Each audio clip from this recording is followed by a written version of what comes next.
এই সিলেটে তো অনেকেই প্লেয়ার আছে, তারপরেও যে আপনার এত জনপ্রিয়তা সেটা কিভাবে? আসলে দেখো আমি তোমাকে সেদিন আপনি অনলাইন বলছেন যা ভাই আপনার সাথে একটা ছোট্ট কণ্ঠ শুনছিলাম, ছোট্ট একটা কিশোরের কণ্ঠ, সেই কণ্ঠের ধারা বিবরণী এই হচ্ছে রায়ের, আপনার সাথে পরিচয় করে দিলাম।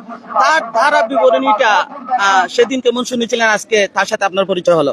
আসলে আমি বলি আমাদের সিলেটে দেখবেন কোনো কিছু যদি আবিষ্কার হয় গোলাবারুদ থেকেও দেখবেন এগুলা সেরা থাকে। রাইড আমি বলবো আগামী দিনে যখন আপনারা চলে যাবেন আপনারা এর জন্য তৈরি করতেছেন, আমি মনে করি জিয়া ভাই আপনি পরে কে আসবে এই জায়গাটা কিন্তু আমরা চারি না। এক চেয়ারে আমি বসলে জাকের এই চেয়ার আমার বাপ দাদার, তো আপনারা কি করতেছেন যে আমার পরে উত্তরসূরি কে হবে এই রাইড, আমি ওর কথাবার্তা শুনেছি, ভবিষ্যতে আমাদের সিলেটের একজন গর্ব হবে।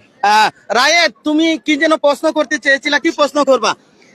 এই সিলেটে তো অনেকেই প্লেয়ার আছে, তারপরেও যে আপনার এত জনপ্রিয়তা সেটা কিভাবে? আসলে দেখো আমি তোমাকে সিলেটি ভাষায় একটা উত্তর দেই। দেখো এগুলা আল্লাহ তরফ থেকে, সবাই সবার ভালোবাসা পায় না আর সবাই সবাইকে ভালোবাসে না।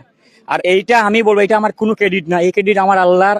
রোমানের উদ্দেশ্যে বাড়ানো বল, তাকে দেবেন বল, দুর্দান্ত পাস, নাম্বার 4 আবারো নাম্বার 15 রোমান, কি হয়,